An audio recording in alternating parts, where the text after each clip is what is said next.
First encounter. My name's Eric. I'm a 31-year-old software engineer who finally took the plunge and quit the desk job for a long, solo hike on the Pacific Crest Trail. I started at the Mexican border in late April, chasing that half-crazy dream of walking to Canada. I wasn't the fittest or most experienced hiker out there, but I'd done my homework, gear dialed in, food resupplies mapped, body slowly adjusting to the rhythm of trail life. I thought I knew what I was getting into. Blisters, sunburn, maybe the occasional black bear. I wasn't prepared to come face to face with something that shouldn't exist. The Pacific Crest Trail is long, beautiful, and unforgiving. Some thru-hikers crave the solitude. I didn't. I liked towns, people, voices, but after weeks alone, I'd learned how to handle silence. What I couldn't handle were the sounds that didn't belong. I first noticed it somewhere past Kennedy Meadows. I'd logged over 700 miles. The aches had faded. I was hitting my stride, but something felt off. I couldn't shake the feeling that I was being watched. It wasn't some big moment, just a pattern of things not quite adding up. The crack of branches when the air was still, and the occasional smell of wet fur. My footsteps weren't the only ones crunching pine needles. Something paused when I paused, started again when I moved, always at a distance, always just far enough for me to doubt myself. By the time I crossed into the Sierra, I was sure. I wasn't alone. I'd sleep with my kettle propped by the tent door, so I'd hear if something nudged it. I'd find it knocked over every other morning. Never clawed, never taken, just moved. At first I thought bear or maybe a cougar, but I knew what those looked like. I knew their patterns. This wasn't that. This thing followed, watched, studied. One morning near mile 403, I found prints. They weren't boots. They weren't hooves. 5 toes. Broad pad. Deep impressions, like a person's foot. Only longer, heavier, and set at strange angles, like the thing dragged 1 foot when it walked. And then there were the claw marks, if that's what they were. They didn't curl like a dog's or bear's. They etched sideways, off-center, too long and too thin, as if the creature dragged its fingertips through the soil like a sculptor gone mad. It looked impossible, wrong, like something that combined characteristics of both human and animal, but wasn't either. That night, I pitched my tent close to a granite outcrop, only one way in or out. I built a small fire, like every night, and stayed up until it burned down to red coals. I don't remember falling asleep, but I remember waking. The fire was out, and something was breathing outside the tent. Heavy, difficult breathing, like the thing, whatever it was sick. Not wind, not my imagination, just beyond the nylon wall. I didn't move. My fingers hovered over the zipper of my sleeping bag, too afraid to make a sound. I could hear it walk around. It circled once, then silence. Maybe 10 minutes passed, maybe more. I was still frozen, barely breathing, when I heard it again. A soft moan, followed by the faintest crunch of rock. I turned my head slowly toward the mesh window at the back of the tent. There was something out there, just beyond the fire pit, barely visible in the starlight. Something crouched on all fours at the edge of the clearing. At first, I thought it might be a bear, but the way it moved, the posture, it was wrong. Its shoulders were too high, forelimbs too long and slender. It shifted weight like a gorilla, but with an unnatural stillness, like it was deciding whether to come closer. I couldn't see its face, just the outline, broad, hunched, massive, the way it swayed slightly, as if testing the air, and then it moved, not toward me, but to the left, disappearing behind the granite outcrop. I didn't dare breathe until the sky began to pale. I stayed awake until dawn.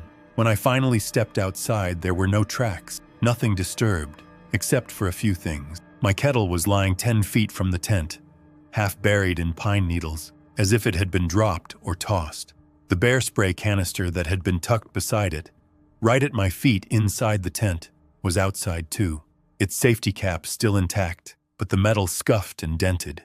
Both showed faint but unmistakable claw marks, long, curved, uneven, as if something with fingers, real fingers, had picked them up, inspected them, and then left them behind. The thought made me dizzy.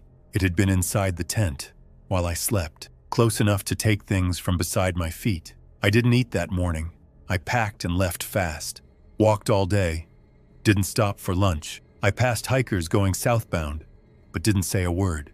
Before nightfall, I was off the trail, hitching a ride into Bishop. I just wanted walls between me and the trees, a door that locked, a roof that didn't rustle when something walked by.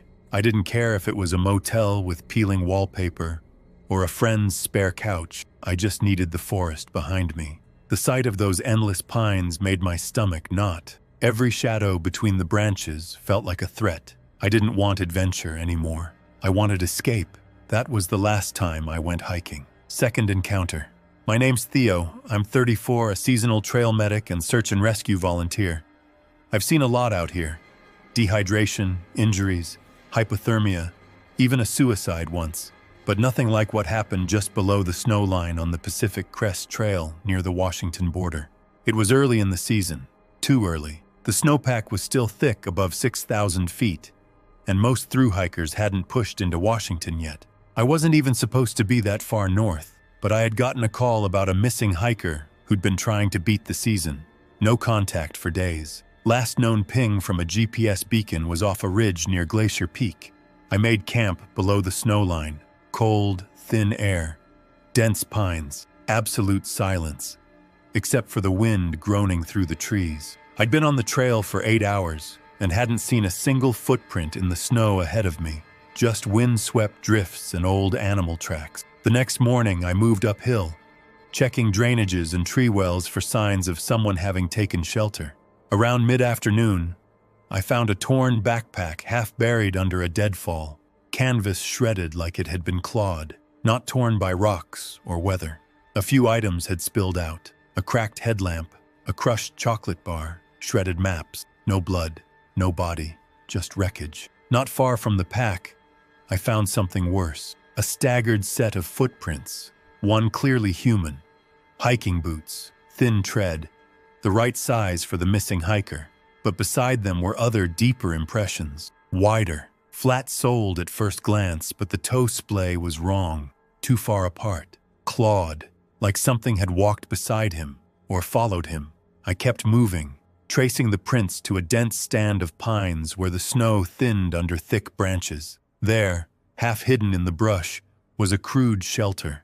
Logs leaned into a trunk, tarp scraps tangled in the branches. A fire pit sat cold and filled with snowmelt. There were signs someone had stayed here, drag marks in the snow, pieces of food wrappers, a water bottle half full and frozen.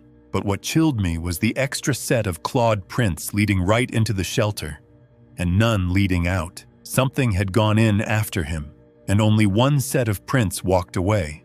Curious and rattled, I followed the single set of clawed prints that left the shelter. They led downhill into a ravine, where old snow met mossy stone and tangled roots. The air was colder down there, still. Halfway down, I found something lodged in a thicket of branches, a torn piece of jacket, human, yellow, synthetic, the kind long-distance hikers use. As I came closer, I could see the stains, blood, dark and dry, smeared across the nylon. Threads clung to nearby branches, like it had been dragged or snagged in a struggle. A few feet away, the snow was churned up and scattered with broken pine needles. It looked like someone had fought to stay upright and failed. I stood there for a long time, breathing through my nose, trying not to make a sound. Every instinct told me to leave, to stop looking. But I kept scanning the ravine, heart hammering. The silence wasn't just stillness, it was suppressive, like being underwater, like the forest itself was holding its breath. I took one step backward, then another, and finally turned away, never letting the tree line out of my sight. I retreated slowly, watching the woods the entire time. Later that day, I made the call. The hiker was dead. It had to be an animal attack. There was no other explanation I could give that wouldn't sound insane. I recorded the report into my sat beacon with a flat voice and trembling hands, then turned off the device and just sat by the fire for a while. The trees felt closer than before. I had the overwhelming urge to leave, to get out of the woods, to feel bitumen under my boots and see something built by people. But I was still 2 days' hike from the nearest ranger station, and with the light fading fast, I had no choice but to pitch my tent again. One more night, Just one more night out here. That night, I forced myself to eat something dry and half-frozen. Crackers, a strip of jerky. I sat cross-legged in the vestibule of the tent, headlamp on low, bear spray within arm's reach, every bite feeling like chewing sand. The forest was dead quiet. No wind, no night birds, just the occasional creak of snow-laden branches settling in the dark. Then I heard it, a soft crunch of snow, slow and deliberate, circling just beyond the tree line. I stopped breathing, sat perfectly still, listened. Something was moving around me, big but low to the ground. Each step sounded heavy, the kind that sinks deep into soft snow. Once or twice it stopped and I could hear it breathe, slow, wet inhales like someone with damaged lungs. Then, just as I reached for the bear spray, something brushed the tent. A few yards behind me, I jumped to my feet, flashlight in hand, and swept the beam across the tree line behind my tent. Nothing but trees and snow until I caught a glimpse of something low and pale slipping between two trunks. I ran 3 steps toward it, then stopped. Whatever it was had moved on all fours, fast but somehow weird, almost grotesque. It hadn't made the kind of noise a bear or elk would have. It had touched the tent, deliberately. That was no animal's curiosity. That was a test. I swung the beam back and forth, heart hammering in my ears, and that's when I saw it. Just for a second, a single eye, reflecting the light like wet glass, wide, unblinking, set too far to the side of a head that was mostly obscured by underbrush. I could barely make out the shape, twisted, sunken, framed by fur or matted hair, but what I saw didn't look right. The skin was gray, the fur patchy, the features lopsided, as if the thing's skull had been broken and never healed properly. My breath caught in my throat. Something primal screamed at me to look away, to pretend I hadn't seen it, to run for my life, but I couldn't. I was frozen in place, staring at that ugly, distorted face in the dark, knowing full well it was staring back. Fueled by raw panic, I stumbled back to the fire and started throwing in every piece of wood I had left. Wet, dry, didn't matter. The flames rose fast, crackling and spitting sparks into the freezing air. I didn't care if it made me visible. I wanted light, heat, a barrier. I couldn't go back into the tent. I couldn't sleep.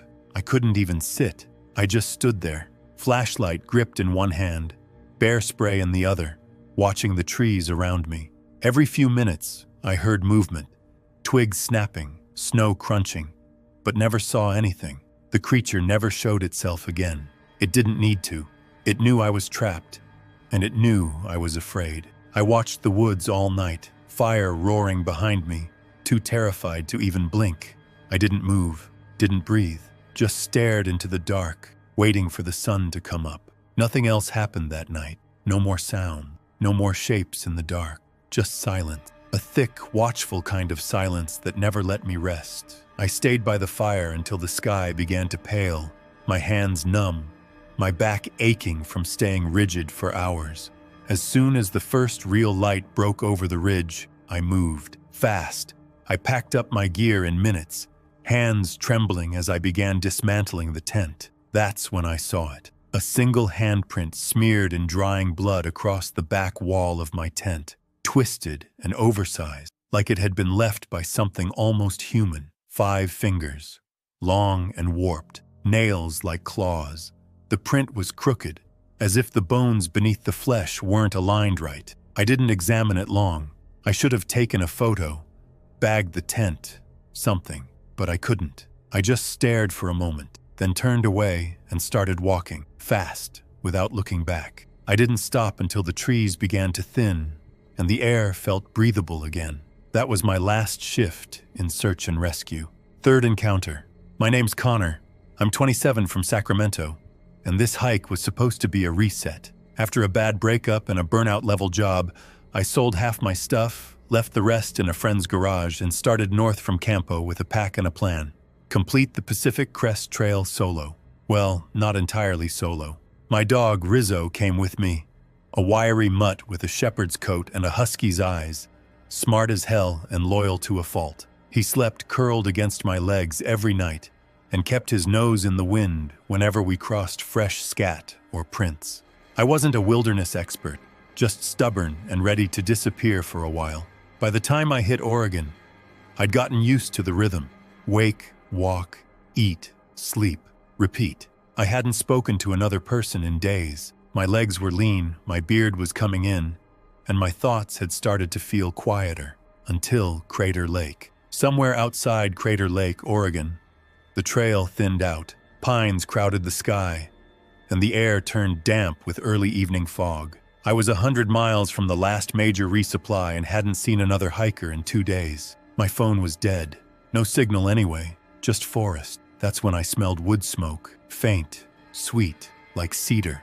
I rounded a bend and saw it, a small campfire tucked in a clearing, ringed with stones, burning clean and bright. A woman sat beside it, stirring something in a blackened pot. She looked to be in her late 40s, athletic build, worn flannel shirt, gray tank top underneath, boots laced high. Her hair was pulled into a long braid streaked with silver. "You hungry?" she asked before I could say anything. Her voice was calm, even. I hesitated, then nodded. The trail had drained me and she didn't look like trouble. "Sit." I made too much anyway. As I moved toward the fire, Rizzo trotted ahead of me and sniffed around the edge of the clearing. The woman's eyes softened when she saw him. "He yours?" she asked. "Yeah, his name's Rizzo. Been with me since the start." She reached out a hand. The dog paused, then stepped forward, tail cautiously wagging. She scratched behind his ears and gave him a small chunk of beef jerky from a pouch on her belt. "Good boy. Smart eyes. Keep him close. Some things out here don't care much for dogs." She passed me a metal cup with something hot and vaguely tomato-scented. As I sat across from her, I noticed her gear, old but well cared for. Not ultralight, not store-bought, homemade stuff, patched with leather and waxed canvas. We ate in silence. "You solo?" she asked. I nodded. "Yeah, well, except for the dog." "You?" "Not really," she said. "I stay out here, off-grid. People call me a trail angel. Not the kind that leaves soda by the road. I just keep folks from going too far." I didn't understand what she meant. She didn't explain.